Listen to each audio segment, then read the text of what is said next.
They handed me the Crystal Award with one hand and slipped the termination letter into the other.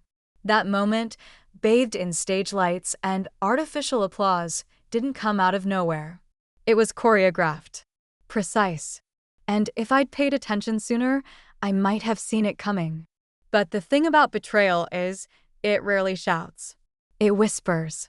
3 weeks earlier, I was alone in the corridor outside the executive conference room. I'd arrived 10 minutes early for a strategic planning session and decided to wait. I didn't mean to overhear anything. I didn't want to. But the door hadn't shut all the way. Inside, I recognized the voices instantly: Malcolm Reed, our silver-tongued COO, and Vivian Cross, our new head of people operations. Vivian used to be a friend. Or so I thought.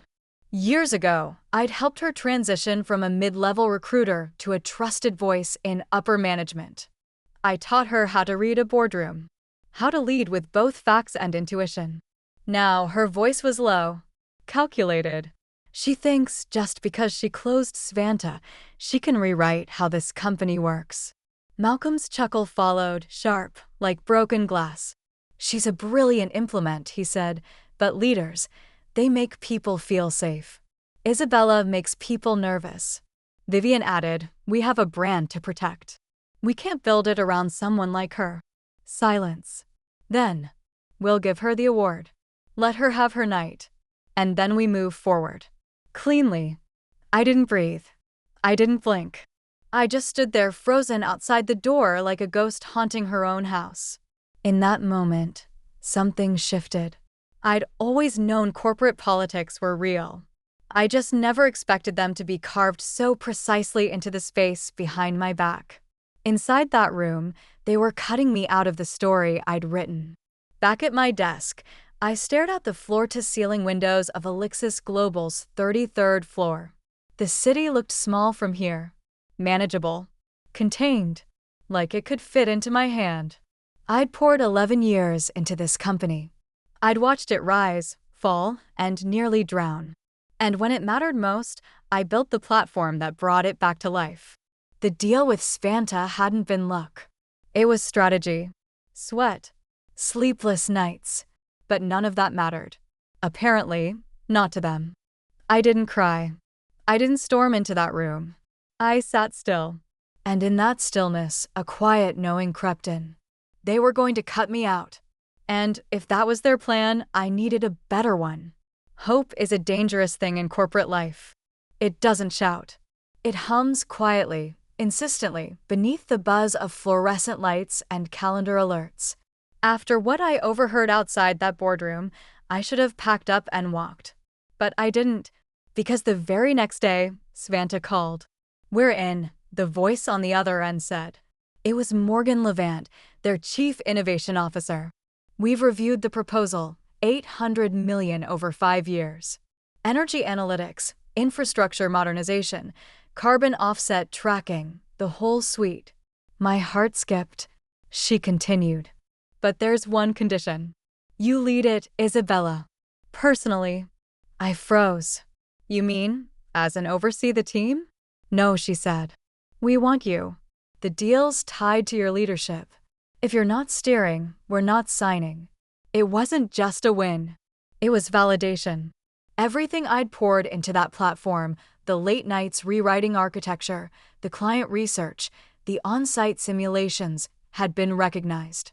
Not by my own company, but by a global client with more leverage than any internal title could ever give me. When I relayed the news to Malcolm and Vivian in the executive update, I expected at least restrained celebration, a nod, a clap, a handshake. Instead, Malcolm just blinked slowly and said, "That's unexpected." Vivian added, "It's not typical for clients to dictate internal project management." No, I replied, my voice steady, but this isn't a typical deal. This saves us. This rebuilds our position in the market overnight. They both looked at the folder in my hands like it might explode. I'll need full access to the project pipeline and a dedicated DevOps team, I continued. We're going to implement in phases, but the system needs to be scalable from day one. Svanta expects quarterly deliverables, and we're not going to disappoint. Malcolm nodded faintly. We'll get legal to draft it. Congrats. But as I left the room, I could feel it again. That hum. Not of hope this time, but of something colder, quieter. Like ice forming just beneath the surface. Still, I kept going. I met with Svanta's integration leads the next morning. We aligned tech stacks, drafted implementation protocols, and mapped out a timeline. Every moving part clicked into place. Every detail reinforced the same truth. I'd done it. I'd brought us back from the edge. Elixis had been weeks away from gutting entire departments. Now we were talking about growth, rehiring, expansion. The internal team, especially engineering, was buzzing. Emails came in with subject lines like, "Let's build something that lasts." And finally, a real project. People were energized in a way I hadn't seen in years. For a moment, I forgot the whisper behind the door. I forgot the way Vivian had avoided eye contact during my presentation. I forgot how Malcolm had skipped the last sprint review. I thought this win would change things. But some people don't celebrate your success. They see it as a threat. They don't lean in, they lean away. And in that silence, beneath the surface of hope, something was still shifting. Hope only lasts so long before instinct takes over. After 11 years in corporate innovation, you learn the signs. Shifts in tone. Offhand comments in meetings. Being excluded from email threads you should have seen. Most people ignore them. Until it's too late. I don't ignore signs. So the moment Svanta confirmed the $800 million contract, with me as their non-negotiable project lead, I stopped celebrating.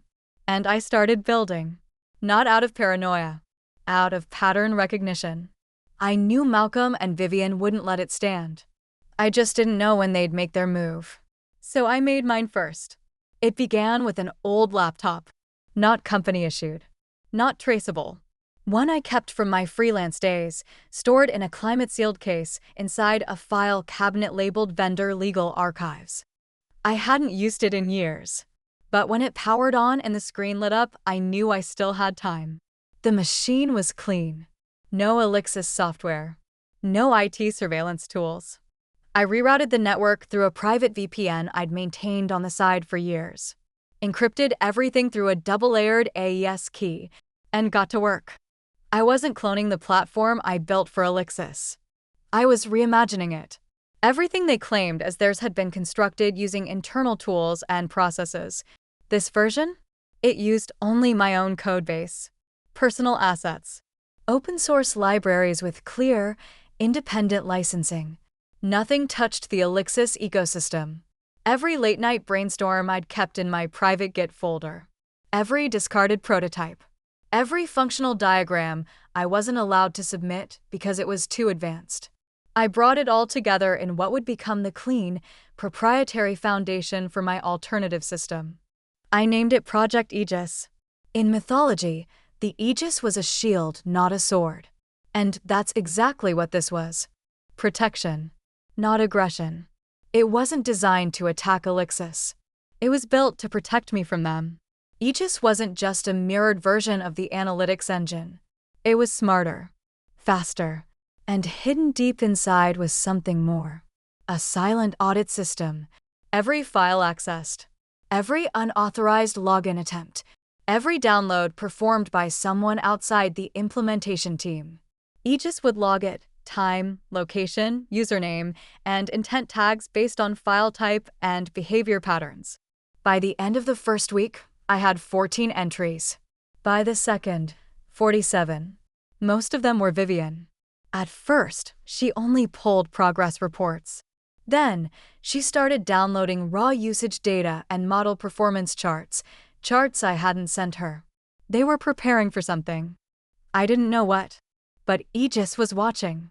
Meanwhile, I kept the Elixis version running, stable, predictable, clean. On the surface, everything looked the same. Client dashboard. Internal analytics. Weekly deliverables. All smooth. But below the surface? Divergence. Subtle. Deliberate. A system built not to last for them, but to pivot for me. I rewrote the user management protocol in my version. Admin rights couldn't be transferred without biometric verification. I integrated a remote deactivation trigger that could wipe Alexis's copy if tampering was detected. And I added a core logic dependency, one no one would notice until they tried to run it without me. Control isn't just about holding power. It's about preparing for the moment someone tries to take it. So I kept working in silence. During meetings, I took notes. I smiled at Malcolm's fake compliments. I let Vivian offer project management suggestions she knew I'd never implement. They thought I was playing the loyal engineer. But the truth? They were walking on glass floors I had designed. And when they cracked, I would already be standing on solid ground. It happened in a room I used to own. The 10th floor strategy conference room had once been my stage. I'd paced in front of that glass board, pitching machine learning models, road mapping platform deployments, defending budgets that didn't exist yet, but that I made real. Now, I sat in the far corner, 3 chairs down from the whiteboard, behind 2 layers of VPs who didn't know what I did but who suddenly had plenty of opinions about it. Malcolm called it a high-level visioning session. He insisted it was about mapping Alexis's future after the Svanta deal. Said he wanted collaboration across verticals, a phrase he always used when he didn't want pushback, just polite nods. I shouldn't have been surprised when he didn't invite me to the pre-meeting dinner the night before. Or when I found out there was a deck I hadn't seen until I sat down that morning. Still, I believed, stupidly maybe, that what I had built would speak louder than my absence in the email chain. I was wrong. The meeting began with projections. Revenue up 38% quarter over quarter. Malcolm praised the whole team's effort in securing Svanta, even though the client had named me explicitly in their contract as the reason they signed. Vivian, sitting to his right, gave a clipped smile. She hadn't looked me in the eye since the ceremony invite went out. They clicked through bullet points about system scalability, post-contract integration, and hiring targets. I waited for the slide with my framework. I waited to be asked to speak. Instead, Malcolm turned to a chart that misrepresented the rollout timeline completely. This assumes we're live by Q2, he said, which may require an adjusted sprint schedule. We'll need tighter cycles, possibly more engineering support. I raised my hand slightly. Actually, the current model already accounts for that. The load balancing layer in the architecture allows. Malcolm held up a finger. Just a sec. I froze. He turned to the man sitting 2 seats down. Someone from finance who hadn't touched a line of code in his life. Jacob, your team ran those budget analyses, right? Yeah, Jacob replied. We assumed engineering would take lead on most of the technical debt. I tried again. With respect, the engineering model was built as an implementation tool, not a strategy driver. That's why Svanta insisted on solution oversight. Vivian cut in smoothly, smiling at the group. That's true. Isabella's engineering background gives her a strong tactical grip, and we're all grateful for that. But this meeting is more about strategic vision, brand positioning, long-term leadership. Engineering background. She said it like it was a limitation.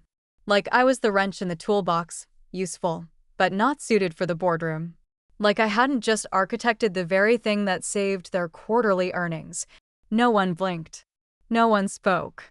The conversation moved on. For the rest of the hour, I didn't say a word. I sat, took notes, nodded where appropriate. But inside, something splintered. It wasn't just the words. It was the way the room shifted when I spoke, like it recoiled slightly. Like my presence had become inconvenient. Not because I'd failed, but because I had succeeded too much. Success had made me a liability. After the meeting, Vivian caught up with me by the elevator, voice sweet as ever. You know Malcolm's just trying to manage the politics around the board. Don't take it personally. I didn't answer. Because the truth was it was personal. It always had been. This wasn't about miscommunication. This was deliberate erasure. A slow, public unseating.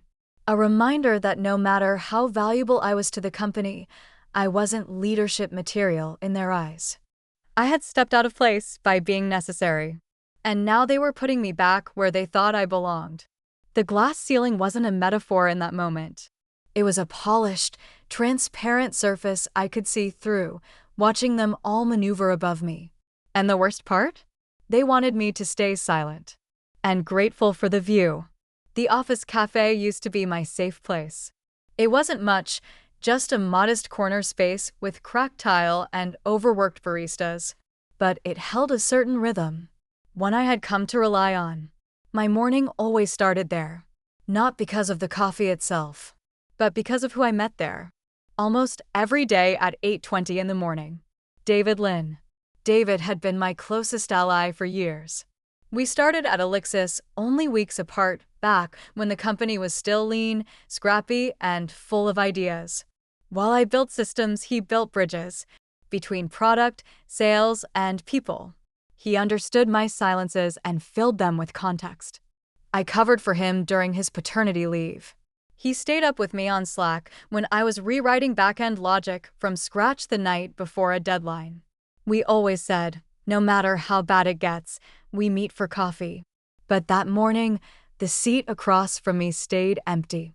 I had texted him the night before, after the strategy meeting where I'd been dismissed like a footnote in my own project. Coffee. Need 10 minutes. Tomorrow morning, 8:20. Same place. He didn't respond. Unusual, but I understood. He had a lot on his plate. I got to the cafe early anyway. I ordered his drink, half CF vanilla latte with almond milk, no foam. It sat on the table, growing colder by the minute. At 8:40, I texted again. Are you running late?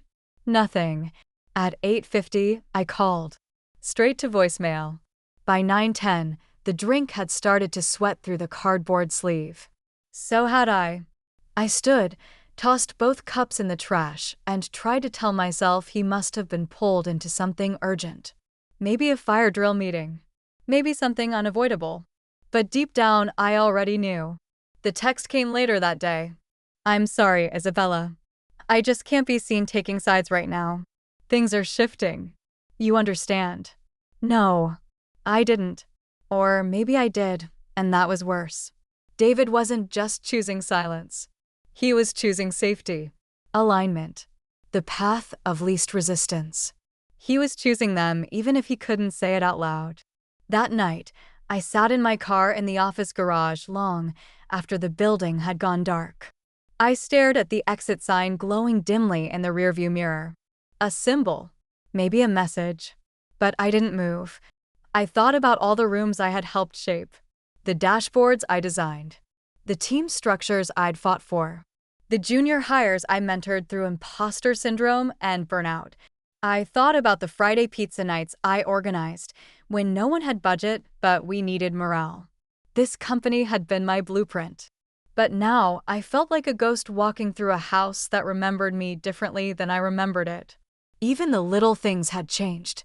The last 3 one-on-one syncs I scheduled had been rescheduled due to bandwidth. The client-side meetings with Svanta had been reassigned for transparency. And the last company-wide newsletter, the one that listed internal recognitions, my name wasn't there. But Vivian's was.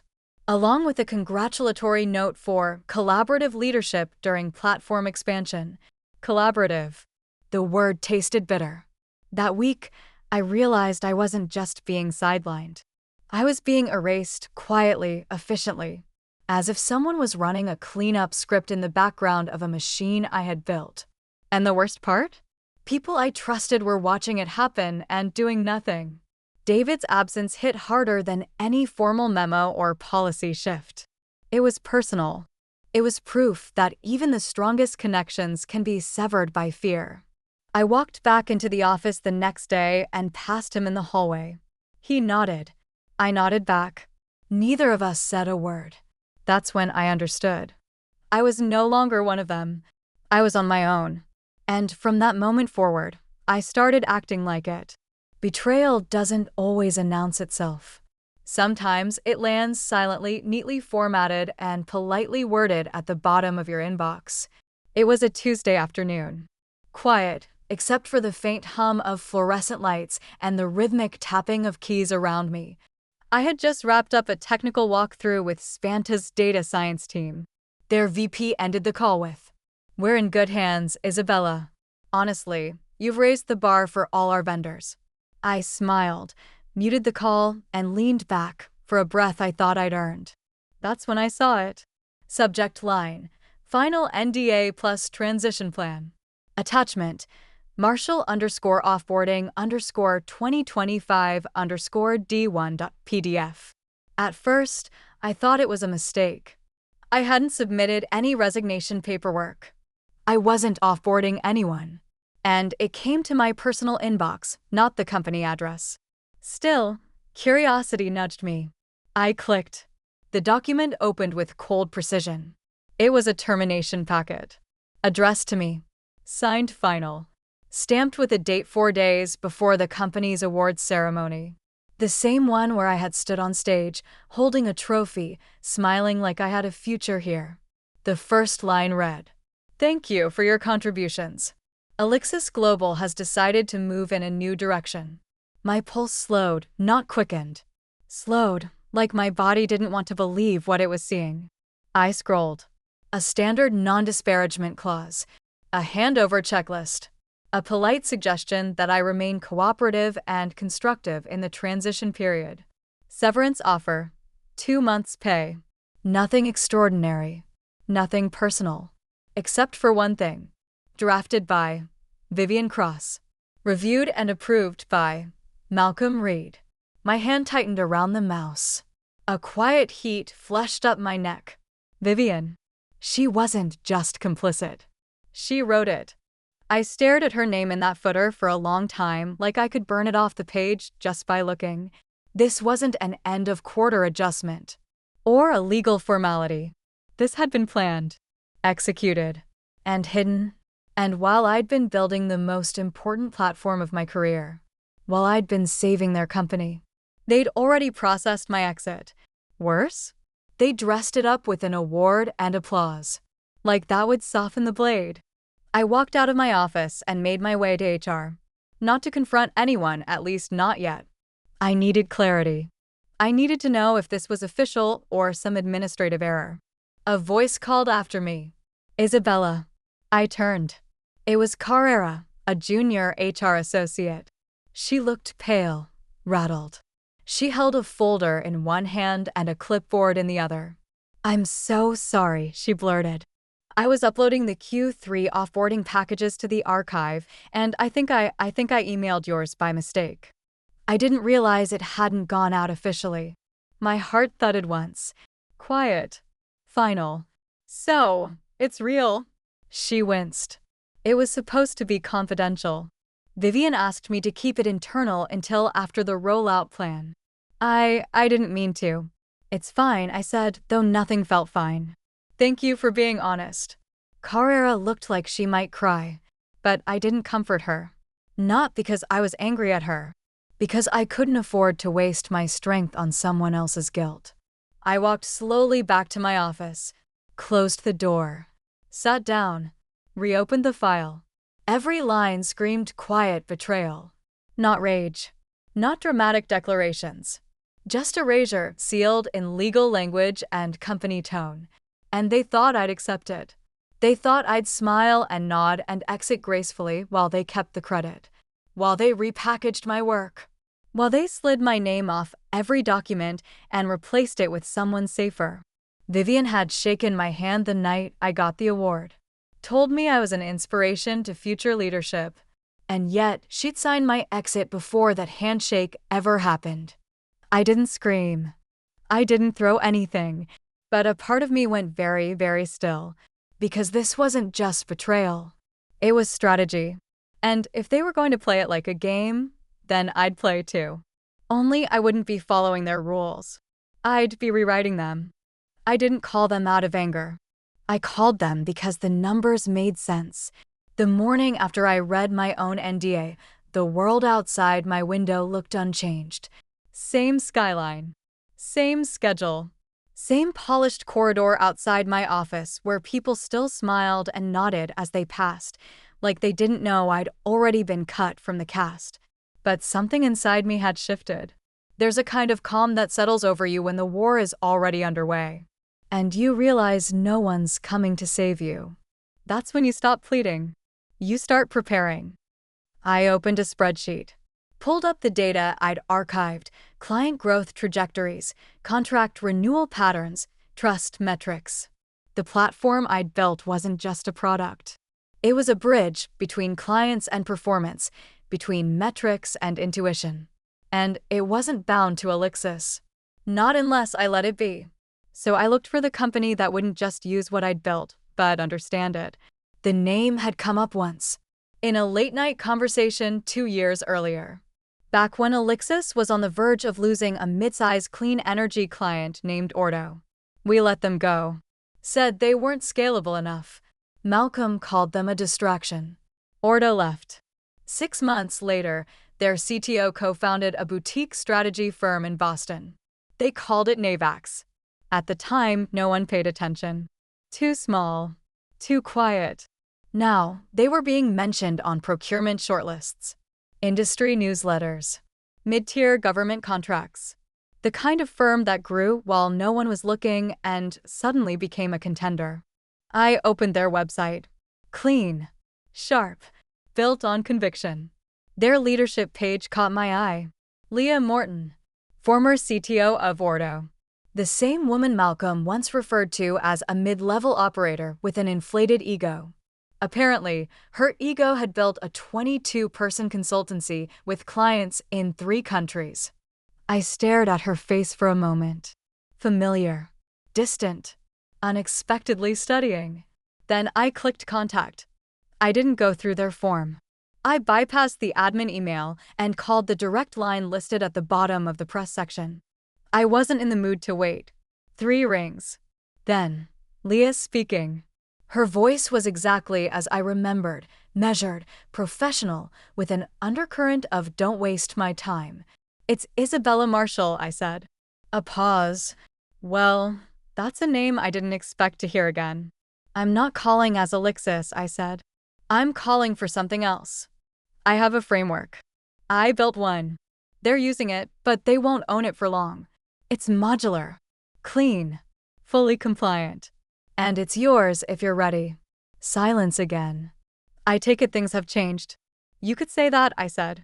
"Let's just say I'm no longer interested in protecting people who write my termination before they finish using my work." "I heard about the Spanta deal," she said. "Nice job." "Thank you. That system, I rebuilt it. Stripped out every internal dependency. What I have now is smarter.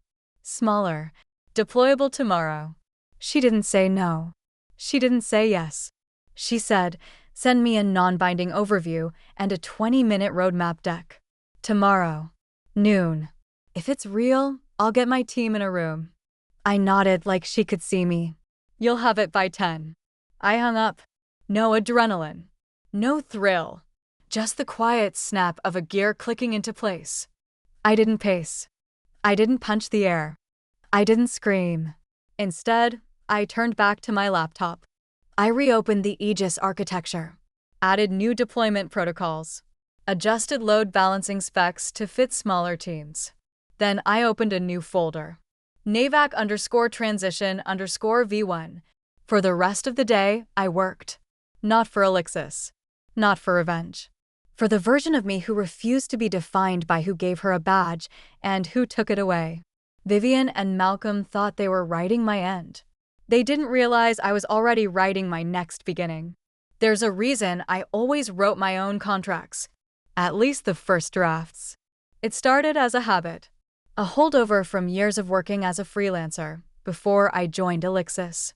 Back then, I learned quickly. Language is currency. And fine print is armor. The people who didn't read line by line. They were the ones who got steamrolled. Forgotten. Replaced.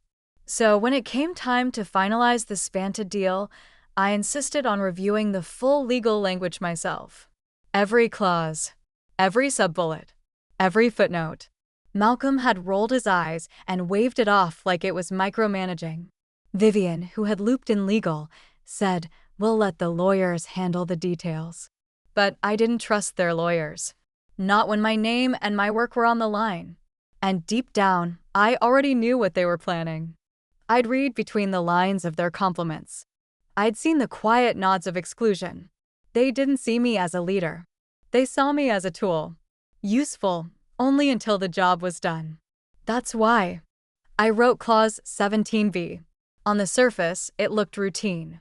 Licensing of software and systems herein referred to as the Marshall Platform shall remain conditional upon continued oversight by the architect or their designated successor, and is limited to operational deployment rights within the Svanta Elixis contract term. It sounded boring, legal, harmless. But it wasn't. Buried in that clause was a firewall. A gate only I could open. Elixis hadn't bought my system. They'd rented it. They didn't own the underlying architecture. They were leasing access. That meant, if they terminated me without honoring the deployment terms, they would lose the license. And Svanta could walk away, penalty-free. I'd written it in neutral, technical language. Legal had skimmed it, filed it under standard framework IP. No one blinked. The mirror environment had been live for 3 weeks now, storing every update, every deployment, every line of logic I'd written under Elixis's nose. What they thought was the full system was a shell, a mirrored endpoint built to reflect back only what I allowed. And tonight, I would finish the transfer. I sat quietly and launched the terminal script. The command was simple: aegisfylink.sh. The screen lit up with a cascading stream of green. Syncing node, 100%.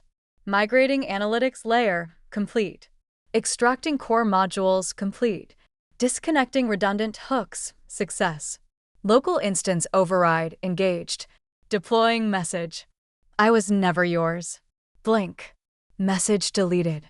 And just like that, Elixis's system was hollow. They wouldn't know. Not yet. The shell would still function for a while. Accepting queries.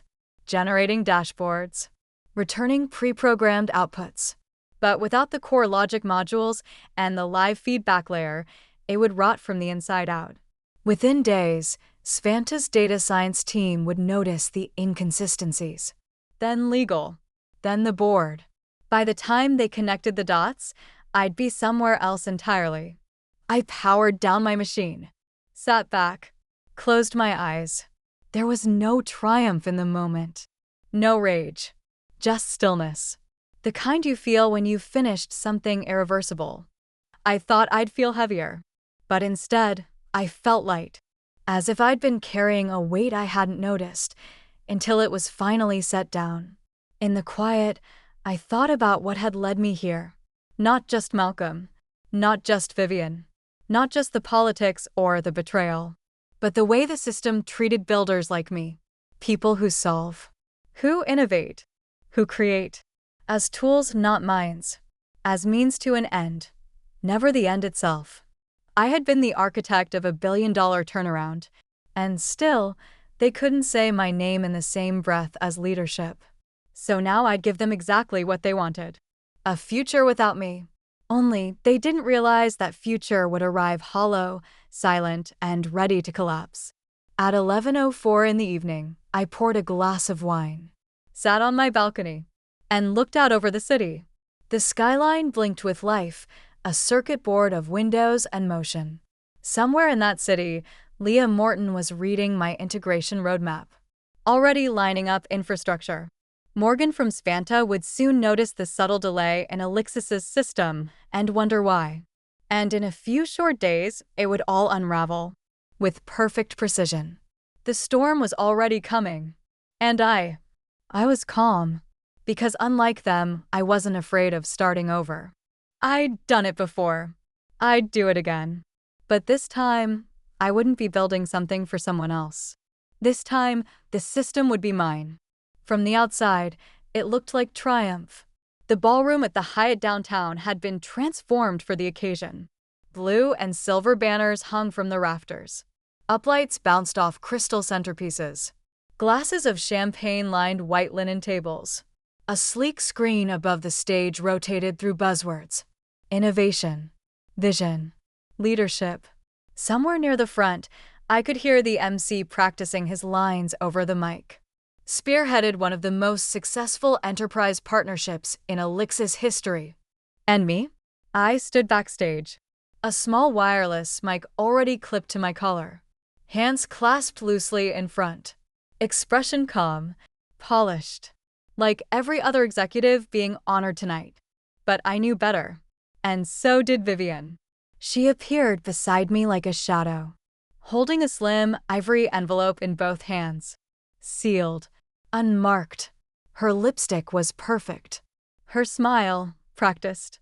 For after the speech, she said softly, slipping the envelope into my palm like it was nothing more than a thank you card. We wanted to make sure you had clarity moving forward. Clarity. That word stung more than any insult she could have spoken aloud. I didn't open the envelope. I didn't need to. I knew what it was. I'd already seen the NDA days ago, accidentally leaked by Kara.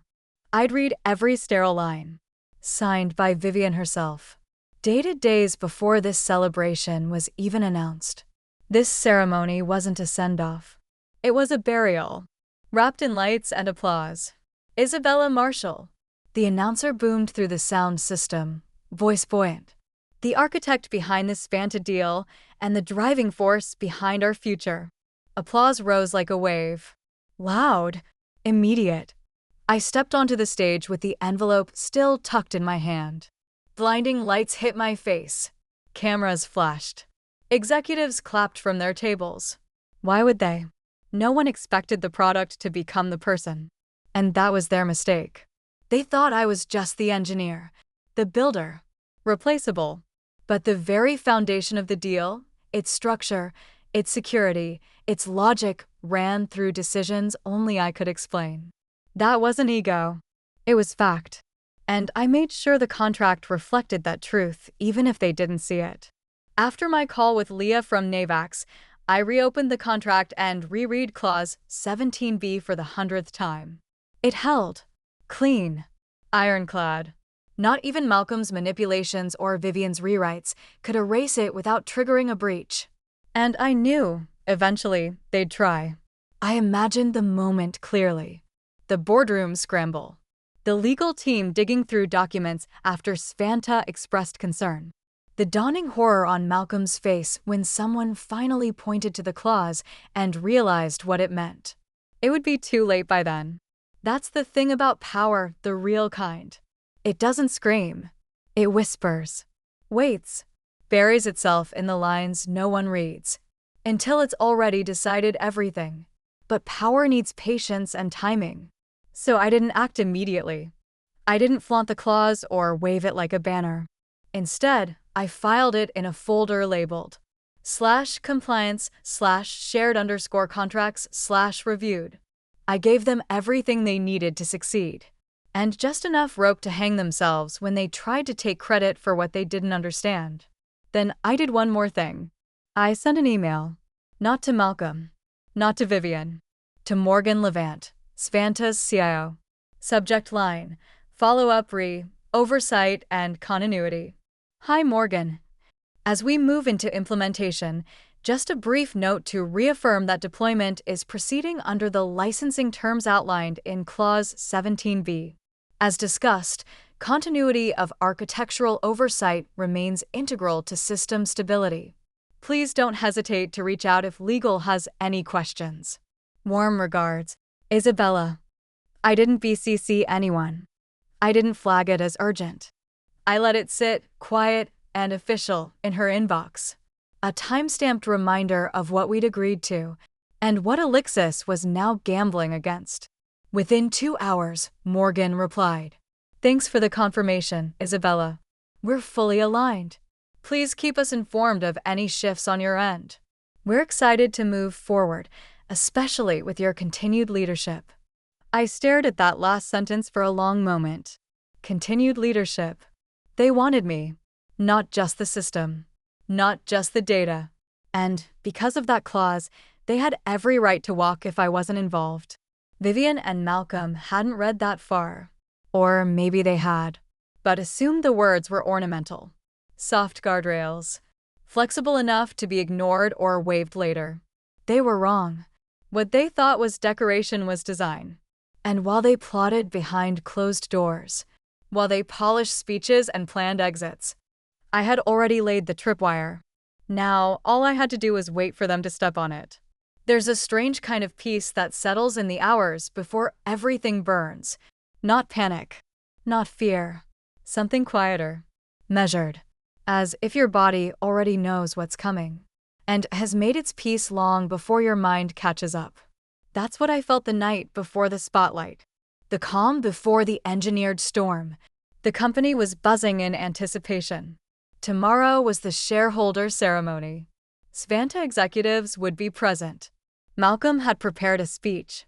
Vivian was arranging photo ops. The whole thing had been labeled a celebration of innovation and partnership. They thought I didn't know what was coming, that I hadn't noticed the NDA draft, the shift in room temperature during meetings, the fading mentions of my name in internal announcements. They assumed I was still clinging to hope, still too grateful, too invested to fight back. But what they didn't know was, I had already finished my last true task for Elixis. 2 nights earlier, I'd spent the evening alone in my apartment. Lights low, music soft, Miles Davis humming like smoke in the background. On my laptop, lines of code shimmered in terminal windows like constellations. Project Aegis. Clean. Stable. Final. I reviewed the architecture one last time. Ran the system diagnostics. Triple-checked the server root protocols. The mirror environment had been live for 3 weeks now, storing every update, every deployment, every line of logic I'd written under Elixis's nose. What they thought was the full system was a shell, a mirrored endpoint built to reflect back only what I allowed. And tonight, I would finish the transfer. I sat quietly and launched the terminal script. The command was simple: aegisfylink.sh. The screen lit up with a cascading stream of green. Syncing node, 100%. Migrating analytics layer, complete. Extracting core modules, complete. Disconnecting redundant hooks, success. Local instance override, engaged. Deploying message. I was never yours. Blink. Message deleted. And just like that, Elixis's system was hollow. They wouldn't know. Not yet. The shell would still function for a while, accepting queries, generating dashboards, returning pre-programmed outputs. But without the core logic modules and the live feedback layer, it would rot from the inside out. Within days, Svanta's data science team would notice the inconsistencies. Then legal, then the board. By the time they connected the dots, I'd be somewhere else entirely. I powered down my machine, sat back, closed my eyes. There was no triumph in the moment. No rage. Just stillness. The kind you feel when you've finished something irreversible. I thought I'd feel heavier. But instead, I felt light. As if I'd been carrying a weight I hadn't noticed, until it was finally set down. In the quiet, I thought about what had led me here. Not just Malcolm. Not just Vivian. Not just the politics or the betrayal, but the way the system treated builders like me. People who solve, who innovate, who create, as tools, not minds, as means to an end, never the end itself. I had been the architect of a billion-dollar turnaround, and still, they couldn't say my name in the same breath as leadership. So now I'd give them exactly what they wanted. A future without me. Only they didn't realize that future would arrive hollow, silent, and ready to collapse. At 11:04 in the evening, I poured a glass of wine, sat on my balcony, and looked out over the city. The skyline blinked with life, a circuit board of windows and motion. Somewhere in that city, Leah Morton was reading my integration roadmap, already lining up infrastructure. Morgan from Svanta would soon notice the subtle delay in Elixis's system and wonder why. And in a few short days, it would all unravel, with perfect precision. The storm was already coming. And I was calm, because unlike them, I wasn't afraid of starting over. I'd done it before. I'd do it again. But this time, I wouldn't be building something for someone else. This time, the system would be mine. From the outside, it looked like triumph. The ballroom at the Hyatt downtown had been transformed for the occasion. Blue and silver banners hung from the rafters. Uplights bounced off crystal centerpieces. Glasses of champagne lined white linen tables.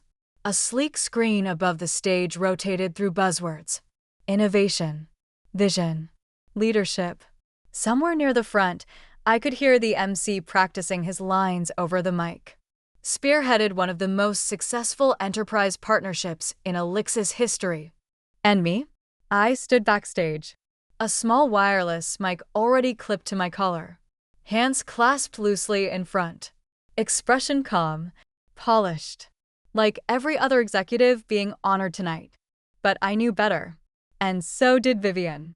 She appeared beside me like a shadow, holding a slim, ivory envelope in both hands. Sealed, unmarked. Her lipstick was perfect. Her smile, practiced. For after the speech, she said softly, slipping the envelope into my palm like it was nothing more than a thank you card. We wanted to make sure you had clarity moving forward. Clarity. That word stung more than any insult she could have spoken aloud. I didn't open the envelope. I didn't need to. I knew what it was. I'd already seen the NDA days ago, accidentally leaked by Kara. I'd read every sterile line. Signed by Vivian herself. Dated days before this celebration was even announced. This ceremony wasn't a send-off. It was a burial. Wrapped in lights and applause. Isabella Marshall. The announcer boomed through the sound system, voice buoyant. The architect behind this Fanta deal and the driving force behind our future. Applause rose like a wave. Loud. Immediate. I stepped onto the stage with the envelope still tucked in my hand. Blinding lights hit my face. Cameras flashed. Executives clapped from their tables. Malcolm stood near the edge of the stage, clapping a beat too slowly. Eyes unreadable. I walked to the center and took the crystal award from the MC. Engraved with my name. Etched beneath the words. Excellence in Innovation. I held it up. Smiled. The room roared. And inside I boiled. Because I had already transferred the system. Already rewritten the code. Already rerouted the architecture to servers they didn't even know existed. Their applause wasn't for me. It was for the ghost of me. The version they thought they could keep. The MC leaned toward me, whispering, quick speech. I nodded. Thank you, I began. Thank you for this recognition. For the opportunity to do work that matters. When we started the Fanta negotiations, many believed it was a long shot. But we saw something bigger. We saw potential, under the surface, behind the noise. I scanned the room as I spoke. Voice clear. Steady. And I'm proud to say, we didn't just close a deal. We built a future, one rooted in accountability, resilience, and clarity. I glanced briefly at Vivian. Her expression didn't flicker. I continued. Innovation isn't just invention. It's foresight. It's knowing when to push forward and when to let go. I let the last sentence hang, then gave a subtle smile and stepped away from the mic. The applause returned, thunderous and hollow all at once. Backstage, I didn't wait for congratulations. I walked through the corridor lined with floral arrangements and corporate signage. Vivian caught up with me by the service elevator. Her voice still syrupy.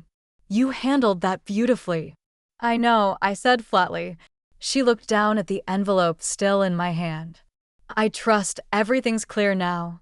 Crystal, I replied, holding up the award in my other hand. She didn't laugh. And neither did I. In the parking garage, I sat in my car and finally opened the envelope. As expected, termination paperwork. Effective immediately. A carefully drafted narrative about restructuring and evolving business needs. It ended with a request. Please sign and return by Friday.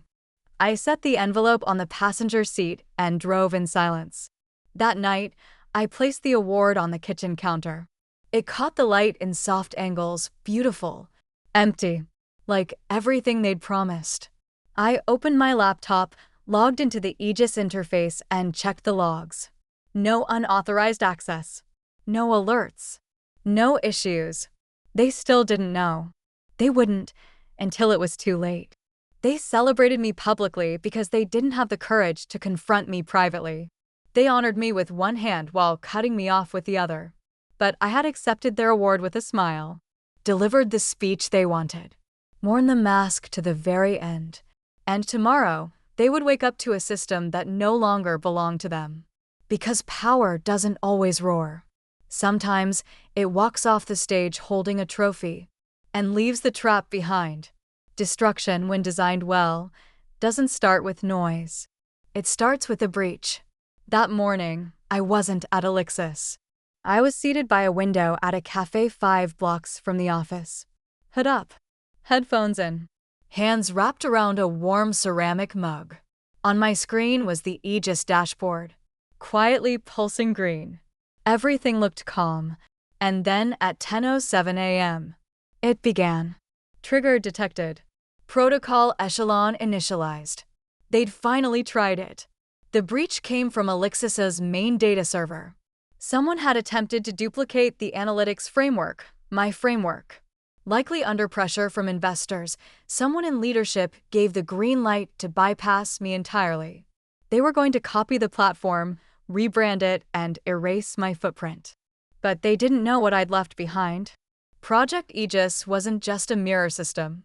It was a self-protecting entity, coded with tripwires, access logs, and consequences. One specific script, labeled harmlessly as Aegis_FinalZNC, SH, wasn't a sync command at all. It was the detonation. The moment they ran it, Aegis activated its final protocol. Every instance of unauthorized access. Every login attempt from masked credentials. Every clause they'd violated in the contract, including the overlooked clause 17b, was gathered into an encrypted report. Then, with perfect calm, Aegis sent the package to 3 destinations: the SEC's whistleblower division, Svanta's legal department, a senior tech editor at FutureLedger. No password, no warning, just truth. By 11:45 a.m., my phone vibrated. A text from a former engineering colleague. Short and shaky. Svanta just walked. They're terminating. The board is imploding. I stared at the screen. I should have felt adrenaline. Maybe triumph. But instead, I felt peace. This was never revenge. It was release. At 1:20 p.m., Svanta posted an official statement. Due to confirmed licensing violations and integrity concerns, Svanta is withdrawing from all current agreements with Elixis Global. The news hit markets like a hammer. By 3:30 p.m., Elix stock had dropped 39%. By 4 o'clock, internal emails began leaking. Slack threads. Legal transcripts. Even Malcolm's partial resignation draft. He had signed it but hadn't sent it yet. They thought they'd erase me. Instead, they erased themselves. In a single afternoon, the platform they tried to claim shattered beneath them. Not because I sabotaged it, but because they never owned it. They just didn't bother to read the fine print. I opened the Aegis interface once more. All green. System stable. The last log read. Execution complete. This was never yours. I closed the laptop. Took a long breath. And, for the first time in years, it felt like oxygen. They had underestimated me from the beginning. Called me too technical. Not a culture fit. Good under pressure, but not leadership material. They handed me glass trophies, while sharpening the knife behind their back. So I let them. And when they struck, I was ready. What Elixis didn't understand, what they still wouldn't, was that real power never begs for credit. It doesn't shout in meetings. It doesn't need to be liked. It moves. Silently. Strategically. And when the time is right, it detonates. When the ashes settled, what remained wasn't silence. It was clarity. 3 days after Elixis collapsed under the weight of its own deceit, the industry woke up to a different kind of headline. This time, it wasn't about lawsuits or stock crashes. It was about a new player. Navax launches breakthrough analytics platform developed by Isabella M. There it was. My name. On the front page of TechPulse Weekly, across LinkedIn feeds. Quoted by C-suite execs who had once ghosted my emails. No more vague labels like solution architect. No more behind-the-scenes visionary. No more anonymity while others stood on my code. It was public. It was permanent. It was mine. Navax didn't just adopt the system. I rebuilt it from the ground up with them. In just 6 weeks, we launched the updated Aegis Core suite under the name Athena Insight. Faster, smarter, freer. We deployed with 2 new clients in energy, 1 in logistics, and we were already in talks with a government agency. No more backroom politics. No more whisper campaigns. Just honest work, bold code, and a team that believed in what we were building. They didn't ask for permission to put my name on it. They just said, "You earned this." And for the first time in my career, I agreed. Late that same day, my phone buzzed. Unknown number. Voicemail only. Vivian. Her voice trembled beneath the surface. Still coated with that signature polish, but now warped by desperation. Isabella. I know a lot's happened. I think we owe it to ourselves to talk. Privately. Just us. There are things you don't understand. I listened to it once. Then again. Then I typed a message. Simple.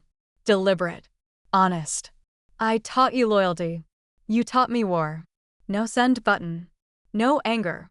Just saved it in my notes. A reminder of how far I'd come. Because I didn't need her apology. I didn't need Malcolm's resignation either, which hit the news a week later. Or the letter the Elixis board sent to employees, calling for healing and cultural renewal. That wasn't my war anymore. I had already walked away from the battlefield. And on the other side, I'd built something better. People still ask if I'm angry, if I wanted more blood. But the truth is, I didn't want destruction. I wanted dignity, ownership, recognition for the value I brought. Not just in numbers, but in vision. And now I have it. I work with people who know the difference between contribution and control, who don't fear smart women with sharper strategies, who don't see talent as a threat. And every time I onboard a new partner, I tell them what I wish someone had told me. Your name belongs on the system you build. Protect it. Stand behind it. And never let anyone trade it for convenience. Elixis taught me many things. But Navax? Navax let me become who I was always meant to be. This wasn't a comeback. It was a declaration. Sometimes, the strongest move you can make is walking away and building your own empire. If this story resonated with you, if you've ever been overlooked, underestimated, or erased, know that you're not alone. Drop a comment below. Share your story. And don't forget to subscribe. We're building something powerful here. One truth at a time. And your voice matters.